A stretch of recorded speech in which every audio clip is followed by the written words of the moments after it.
फॅमिलीत आल्यानंतरचा अनुभव. माझं नाव मंगल बालाजी काळेवाड, मी नांदेड इथूनच आहे, गृहिणी आहे मी. आणि मला किडनीचा प्रॉब्लेम होता आणि खरं तर मी माझ्या वजनासाठी आले नव्हते याच्या फॅमिलीमध्ये, फक्त माझे डिसऑर्डर घेऊनच आले होते मी. माझी 80% किडनी फेल्युअर होती, त्याच्यामुळे माझं ब्लड सर्क्युलेशन होत नव्हतं. पूर्ण प्रॉब्लेम असल्यामुळे किडनीला ब्लड सर्क्युलेशनचा प्रॉब्लेम असल्यामुळं इन्फेक्शन झालं होतं पूर्ण ब्लडचं बॉडीमध्ये. आणि मला ब्लड फिल्टर करत होते पूर्ण 27,000-27,000चे मला इंजेक्शन पण सुरू होते. आणि त्यातल्या त्यात म्हणजे मला अन्न पण जिरत नव्हतं आणि युरिनसाठी मला टॅबलेट होत्या, म्हणजे युरिन घेतल्याशिवाय मला टॅबलेटच पास व्हायची नाही.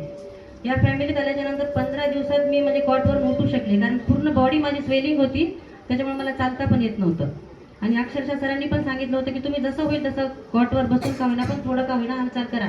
आणि जसं मी पहिला आपला फॉर्म्युला 1 मागवला आणि त्याच्यानंतर अफ्रेश वगैरे घ्यायला सुरुवात केली, तर थोडं मला म्हणजे हालचाल झाली, माझ्या बॉडीमध्ये स्वेलिंग कमी झाली. त्याच्यानंतर लगेच फॉर्म्युला 2 10 दिवसांनी मी मागवला आणि त्यामध्ये हृदयाचा जो प्रॉब्लेम होता माझा, 2D इको माझी 2 वेळेस केलेली होती, त्याच्यामध्ये प्रॉब्लेम आल्यामुळं सरांनी मला नंतर नाईट वर्क सजेशन केलं. त्या नाईट वर्कचा एवढा चांगला अनुभव आला मला की माझा त्याच्यानंतरचा जो 2D इको केला तो पण रिपोर्ट माझा चांगला आला. आणि आता त्यातल्या त्यात माझं 72 वजन झालं होतं, कारण हे सगळे डिसऑर्डर असल्यामुळे बॉडी एका जागी स्वेलिंग झोपून असल्यामुळे वजन पण वाढायचं.